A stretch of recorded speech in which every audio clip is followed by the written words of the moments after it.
Our daughter exposed my secret phone to him. His 3-hour revenge plan changed our lives forever. Never did I imagine one day my weakness would be my 10-year-old daughter who had simply asked me a harmless question.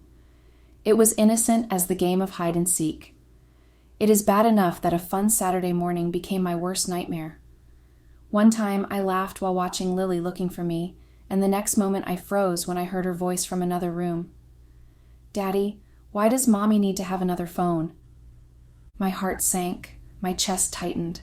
I stumbled out of the closet where I'd been hiding, only to find my husband, David, holding the phone I thought I'd hidden so well. His face shifted from confusion to something darker. Betrayal, anger, disgust. I said, "A year ago, if you told me that this foolish game would reveal my biggest secret, I would not believe you." But here I was, standing and witnessing the life that I was constructing for years disappear, realizing that he was going to make the final move. My name is Sarah. I'm 35 years old, a stay-at-home mom, and until recently, I thought I had the perfect life. My husband David is 40, a successful entrepreneur who built his own company from the ground up. On the surface, we had everything anyone could ask for: a beautiful house in a quiet suburb, a 10-year-old daughter named Lily, who lights up every room she walks into, and what everyone assumed was a happy, picture-perfect marriage. However, if you look closer behind it, there are stains that are hard to detect with the naked eye. David's business called for extended working hours, and most of the time he would be chained to his desk throughout the night. Thus, for instance, while financially he supported us, in terms of emotional support, he was some sort of disengaged. We started speaking less to each other, going out less often, and even the smiling we did wasn't genuine. It was not that he did not care. He was a good man, a great father to Lily at that. But somewhere down that line, the intimacy that was once very much evident began fading out. At first, I dismissed it as just a phase. Life gets busy, right? But the longer it went on, the lonelier I felt. I'd spend my days managing the house and taking care of Lily, who adored both her parents. She was our glue, always running to greet David when he came home or curling up with me to watch her favorite cartoons. She was our pride and joy, and in many ways, she kept our family functioning. However, there were several times I'd spend daydreaming while looking out the window and asking myself if this was all life had in store for me. Again, let me make it clear, I really did like my family. But something was missing. I wanted to have the feel we have when we were intimately introduced with feelings of enamorment making me alive. Instead, then, I felt like I was going through the motions and resembled a robotic mechanism that had become functional in order to adhere to the normal run of the mill duties and chores. I tried talking to David about it once, but it felt like I was speaking to a wall. He brushed it off, saying he was under a lot of stress at work and things would get better soon. But they didn't. The emotional gap between us only grew wider. I regret this very day. I should have done more to try to work things out, but at the time, I simply dismissed it as something that did not matter, and to myself I was right, it did not. I put a lid on my emotions and tried to be a good mother to Lily and carry on with a spotlight on our happy family. And then came that one decision, the one that would destroy everything. I didn't realize it at the time, but the loneliness and dissatisfaction I felt had set the stage for my biggest mistake. And when Lily found that phone, the life I thought I could keep hidden came crashing down, leaving nothing but regret in its wake. Even now I am able to see a beginning to all this craze that has befallen on me. It is not a single event that happens in a day, and suddenly we are forced to the edge, but a series of events. There was no affection for quite some time. David had emotionally checked out for months, consumed by his job and totally out of touch with my emotions. What was important, I wasn't angry with him. I realized that he was doing everything for our family. However, it continued for a week or more, and then turned into a month. The loneliness started to set in. One night, after Lily was asleep and David was still at the office, I found myself scrolling through social media. That's when I saw his name, Matt, an old college friend, someone I hadn't thought about in years. He had liked one of my old photos, and curiosity got the better of me. I clicked on his profile and started looking through his pictures. Memories flooded back of late-night study sessions, inside jokes, and how he always made me laugh. I ended up texting him like, "Sup, man? Haven't seen you in ages." I didn't think much of it. It seemed quite harmless at the time. I felt the flame reignite in me when he answered almost immediately after my question. For years, I had not experienced this. I asked him how he was doing, and he said fine, then began telling me about his life. He told me about how he was working, where he had been traveling, and that he was a bachelor. I then described my life to him, and this time I was very general, lest I give too many details. I was never able to speak of the cracks in my marriage, or the loneliness that ruled my existence. At first, it was just messages. We'd chat here and there, nothing serious. But as the weeks went by, our conversations became more frequent and more personal. Matt had a way of making me feel seen, like I mattered in a way I hadn't felt in years. He complimented me, made me laugh, and asked questions about my life that David hadn't asked in ages. I justified it to myself. It's just talking, I thought. It's not wrong to talk to an old friend once in a while. But on this, I think, I realized that it was not as easy as that. I eagerly began waiting for his messages, staring at the notification of my messages, eagerly waiting to see if he had replied to me or not.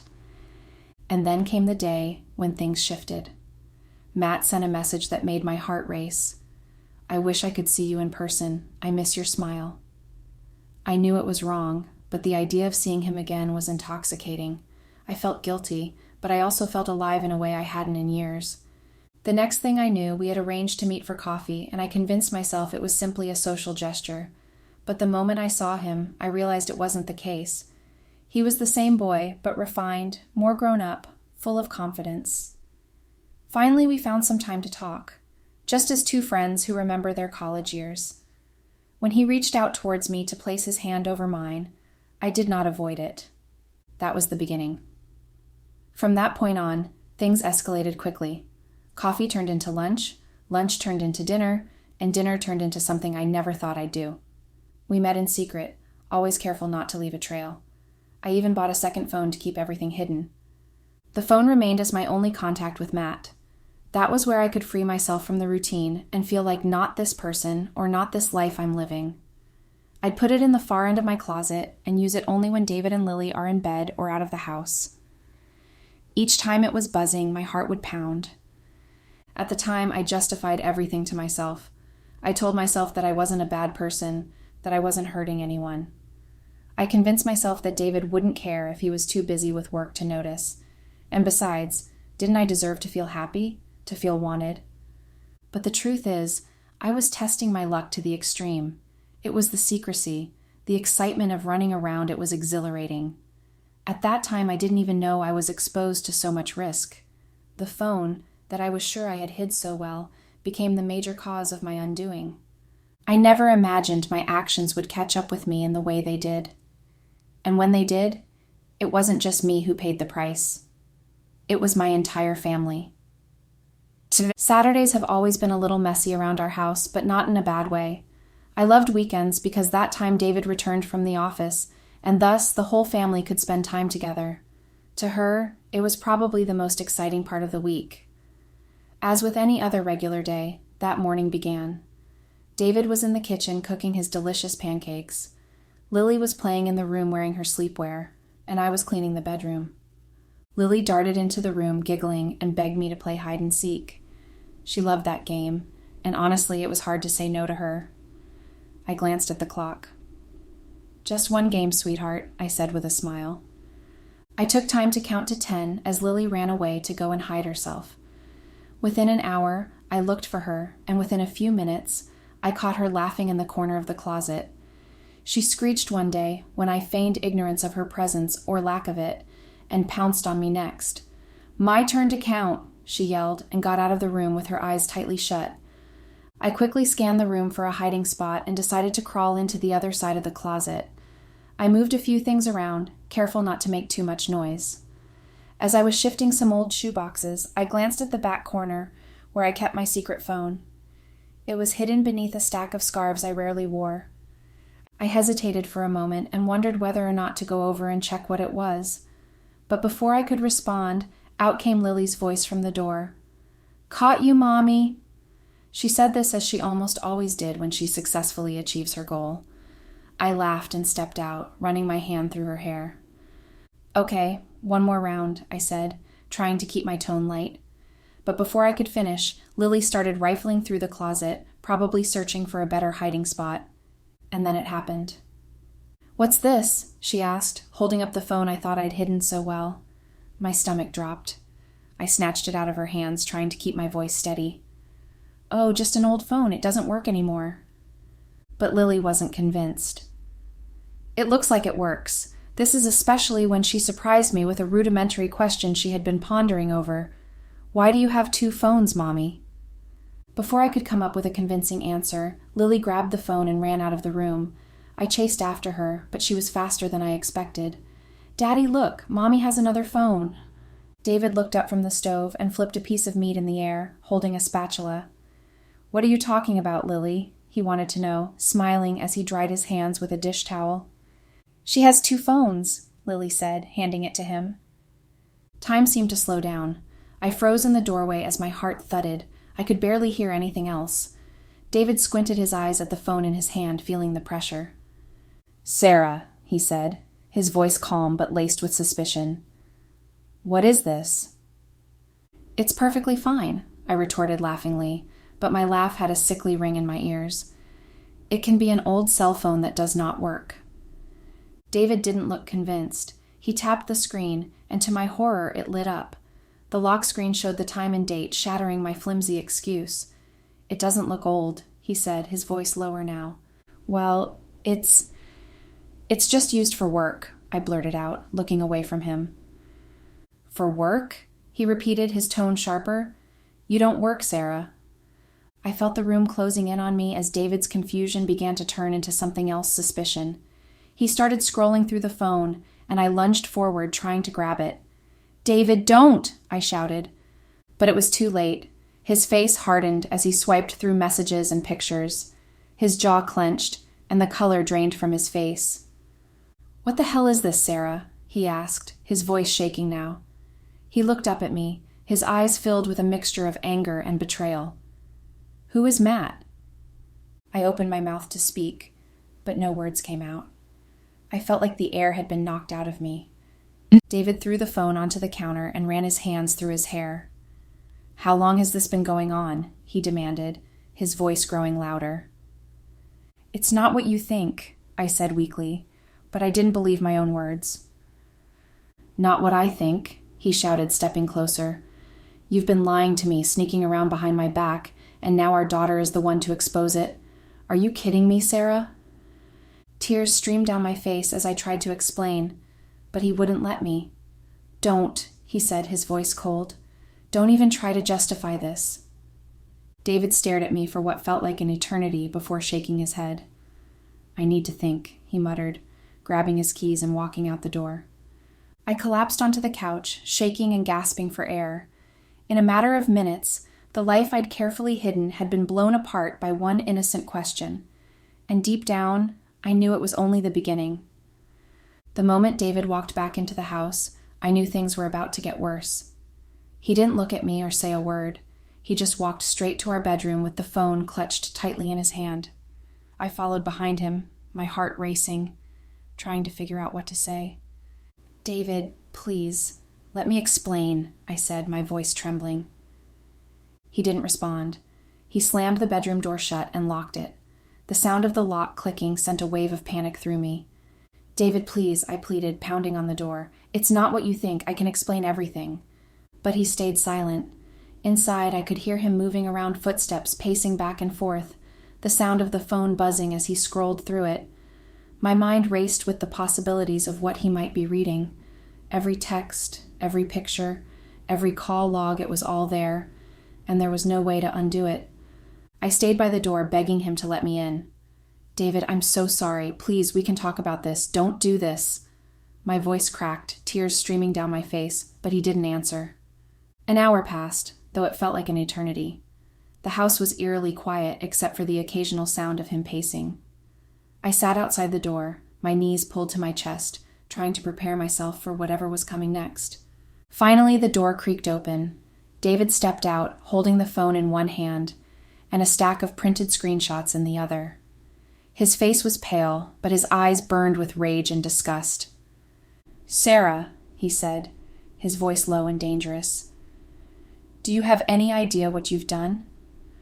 I opened my mouth to speak, but he cut me off, throwing the screenshots onto the dining table. "Go ahead, take a look at your handiwork." My hands shook as I reached for the papers. They were screenshots of my texts with Matt messages filled with flirtation, confessions of love, and plans to meet up. There were pictures too, ones I had sent to Matt in moments of weakness. Seeing it all laid out in front of me felt like a punch to the stomach. "I trusted you," David said, his voice rising. "I worked my ass off to provide for this family, and this is how you repay me? By sneaking around with some guy from your past?" "It wasn't like that," I stammered, my voice barely above a whisper. "I was lonely, David. You were always at work, and I felt invisible. I didn't mean for it to go this far." "Lonely?" he shouted, slamming his hand on the table. "So your solution to feeling lonely was to cheat on me? To betray our family?" Tears streamed down my face as I tried to defend myself. "I didn't plan for this to happen. I made a mistake, David. I'm sorry." "Sorry?" he repeated, his voice dripping with sarcasm. "You're sorry? Do you even understand what you've done? You didn't just hurt me, Sarah. You've destroyed everything we built together. Everything." I tried to reach for him, but he stepped back, his face twisted in anger. "Don't touch me," he said coldly. "David, please," I begged. "We can work through this. I'll do whatever it takes to fix this. Just don't give up on us." He let out a bitter laugh. "Work through this? You want me to forgive you after you've been sneaking around behind my back for months? After you lied to my face, to our daughter's face? There's nothing to work through, Sarah. You made your choice, and now you have to live with it." His words cut through me like a knife. I tried to explain, to make him understand how I had felt, but everything I said only seemed to make him angrier. "You know what the worst part is?" he said, his voice trembling. "Our daughter found your phone. Do you realize what that means? She's too young to understand now, but one day she'll figure it out. One day she'll realize what kind of person her mother really is." I broke down, sobbing uncontrollably. "Please, David, I'll do anything. Just give me a chance to make this right." He shook his head, his expression filled with disgust. "No, Sarah, you don't get to decide what's right anymore. You've done enough damage." David grabbed his keys and stormed out of the house, slamming the door behind him. I sat there in silence, staring at the evidence of my betrayal scattered across the table. The weight of what I had done finally hit me. There was no going back. My secret was out, and I had no idea how to fix the wreckage I had caused. All I could do was wait for whatever came next, knowing that I had no one to blame but myself. David walked back into the house a couple of hours later, his face unreadable. He didn't say a word at first, just stood in the doorway with an air of cold determination. I could feel the weight of his anger even before he spoke. "I need 3 hours," he finally said, his voice unnervingly calm, "to take care of a few things." "What do you mean?" I asked, panic rising in my chest. He ignored my question and looked at Lily, who was playing with her toys in the living room, blissfully unaware of the storm brewing around her. "I need you to keep an eye on Lily while I'm gone," he said, his tone firm but steady. "David, please," I began, my voice shaking. "Can we just talk about this?" He turned to me, his eyes colder than I'd ever seen them. "We've talked enough," he said sharply. "You'll hear from me when I get back." With that, he grabbed his car keys and walked out, leaving me standing there, stunned. As the door closed behind him, my mind raced. What was he planning? Was he going to tell his family? Our friends? Was he leaving me for good? I couldn't stop replaying the confrontation in my head, the anger in his voice, the disgust in his eyes. I tried to focus on Lily, but my hands were shaking as I helped her with her toys. She noticed my unease. "Mommy, are you okay?" she asked innocently. I forced a smile and nodded, but inside I felt like my world was falling apart. The minutes ticked by like hours as I waited for David to return. Every sound outside made my heart leap, and every moment of silence felt suffocating. Finally, after what felt like an eternity, I heard his car pull into the driveway. My stomach churned as the front door opened, and David walked in carrying 2 bags. One was a large duffel bag, the other a sleek black briefcase. "Sit down," he said, his tone leaving no room for argument. I sat at the dining table, trembling as he set the bags down in front of me. He opened the duffel bag first, pulling out a pile of my clothes and dumping them unceremoniously onto the table. "You'll need these," he said flatly. "You're leaving tonight." "David, please don't do this," I begged, tears streaming down my face. No. He ignored me and opened the briefcase, pulling out a stack of papers. "These are the divorce papers," he said, sliding them across the table toward me. "I had them drafted today. You'll sign them before you leave." I stared at the papers, my hands shaking. "Divorce?" I whispered. "David, we can work this out. Please don't do this."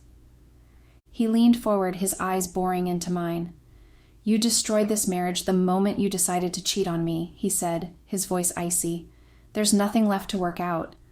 I tried to speak, but he cut me off. "Here's how this is going to work," he said, his tone eerily calm. "You're going to pack your things and leave tonight. You won't contact me unless it's about Lily. And you're not getting a dime from me.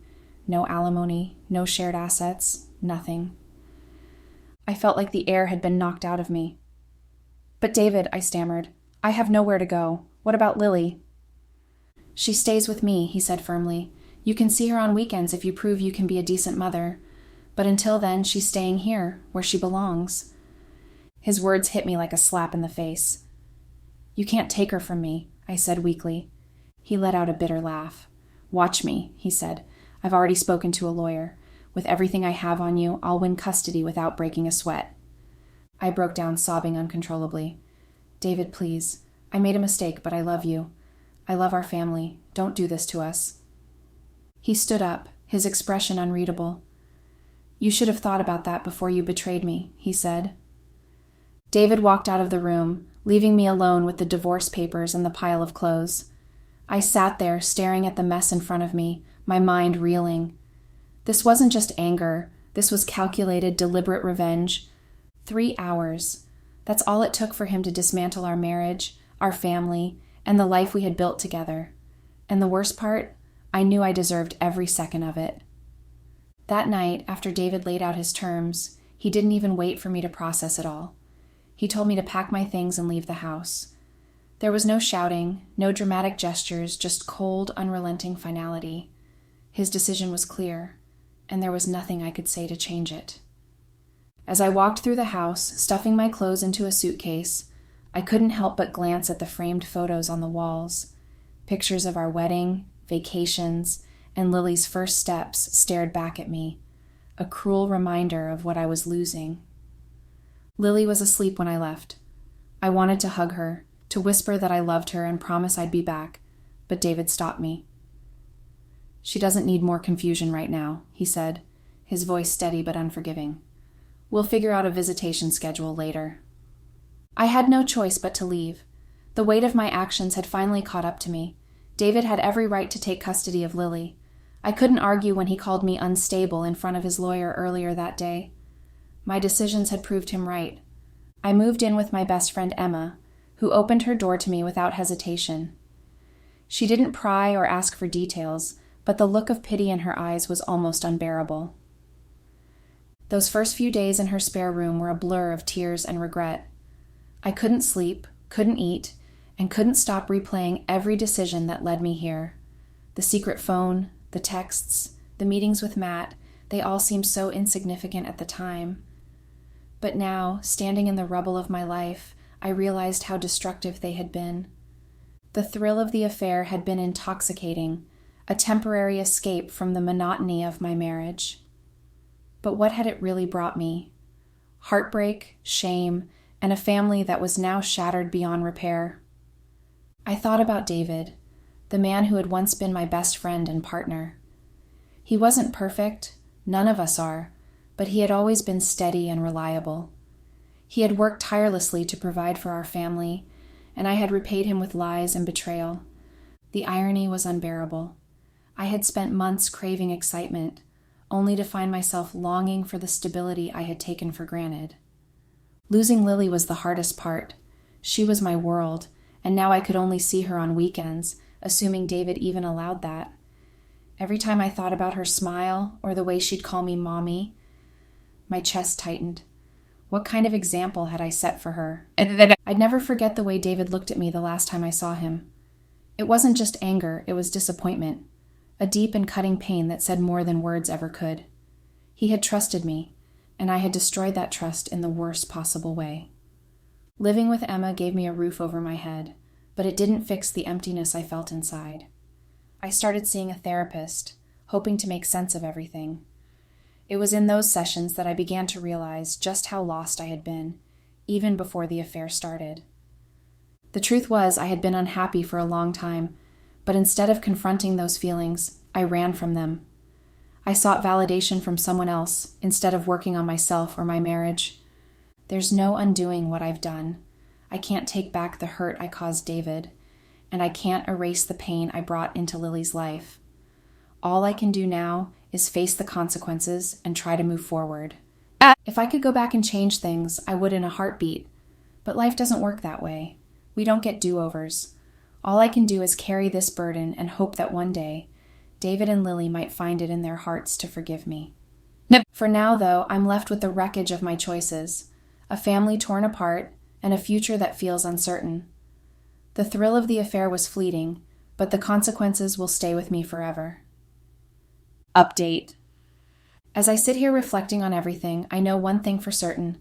I deserve the consequences of my actions. Every tear I've shed, every sleepless night, every moment of regret, it's all a result of choices I made, choices I can't take back. I destroyed a good man's trust, tore apart my family, and let down the one person who matters most to my daughter. David didn't deserve the pain I caused him, and Lily didn't deserve to grow up in the shadow of my mistakes. To anyone listening, let my story serve as a warning. Trust is fragile. It takes years to build, but only moments to shatter. And when it's gone, no amount of apologies or promises can fix the damage. Betrayal doesn't just hurt the person you betray. It leaves scars on everyone involved, including yourself. For what? A fleeting thrill? A temporary escape from the struggles of real life? Looking back now, I see how foolish I was to think those moments of excitement could ever be worth the price I've paid. I'll carry this regret for the rest of my life. I've lost my husband, my home, and most painfully, precious time with my daughter. I can only hope that one day, Lily will see that I'm trying to be better for her, even if David never finds it in his heart to forgive me. There's no redemption in this story, no happy ending where everything works out. And maybe that's the point. Actions have consequences, and some mistakes leave scars too deep to heal. If there's one thing I've learned, it's that trust is the foundation of every relationship. Once it's broken, there's no going back. So, if you're ever tempted to take the path I did, remember this: the cost is far greater than you can imagine, and in the end, it's simply not worth it.